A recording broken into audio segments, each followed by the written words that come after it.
Who could have predicted the seismic shockwaves now rattling the very bedrock of British politics? The country woke up to a political earthquake, as Sir Keir Starmer, the man once championed as the paragon of clean governance, found himself exposed by none other than Britain's ultimate judge, Dame Sukar.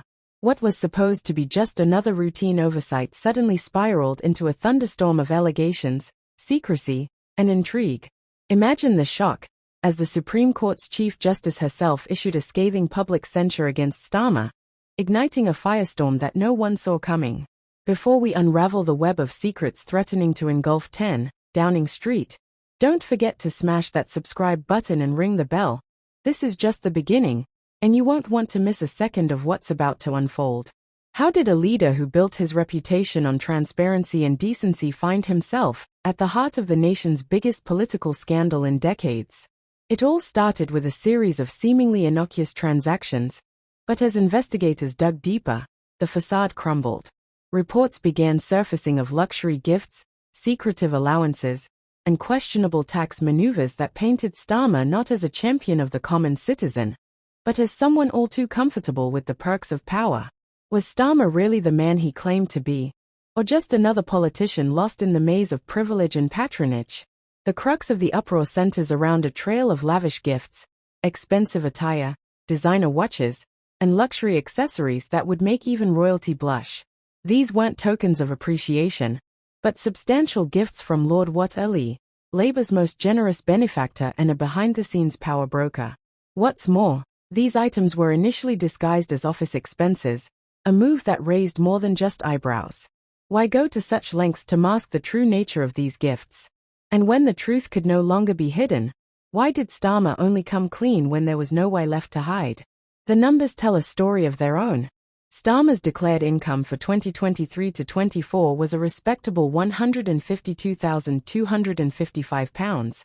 But what about the extra £16,000 in allowances? And what motivated him to accept over £39,000 in luxury items from Lord Ali since 2019? Was this genuine friendship, political gratitude, or something more sinister, a blurring of lines that should never be crossed? The mystery deepens when you compare Starmer's tax contributions to those of his predecessor, Rishi Sunak, who despite his immense wealth, paid over £1.5 million in tax between 2019 and 2023.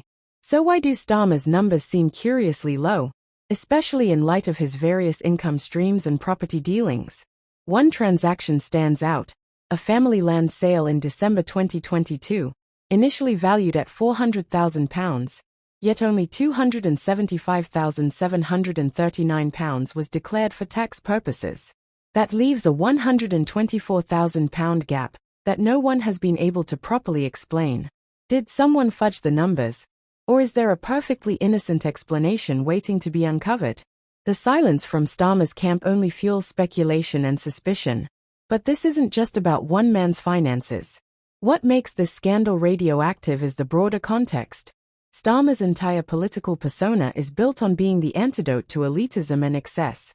Yet, here he is, reaping the benefits of the very system he promised to reform, accepting gifts from billionaires, leveraging complex property deals, and maneuvering through tax loopholes.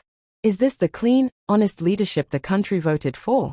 Or is it just another case of do as I say, not as I do? The drama doesn't end with Starmer. The Supreme Court's intervention followed months of silent investigation, uncovering not only Starmer's questionable conduct, but also implicating his closest allies. Shadow Chancellor Rachel Reeves and Deputy Leader Angela Rayner are now under the microscope for their own financial dealings, luxury stays, creative accounting, and benefits that blur the boundaries between public service and personal gain. Is this a few bad apples, or a culture of entitlement at the very top of Labour?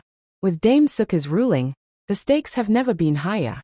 For the first time, the highest court in the land has placed a sitting Prime Minister under formal judicial sanction. No longer can Starmer dismiss these revelations as partisan attacks or media hype. The question now facing Britain is stark.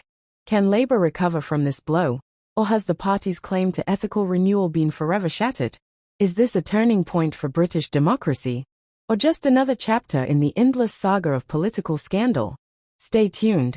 Because what happens next could redefine the future of British politics.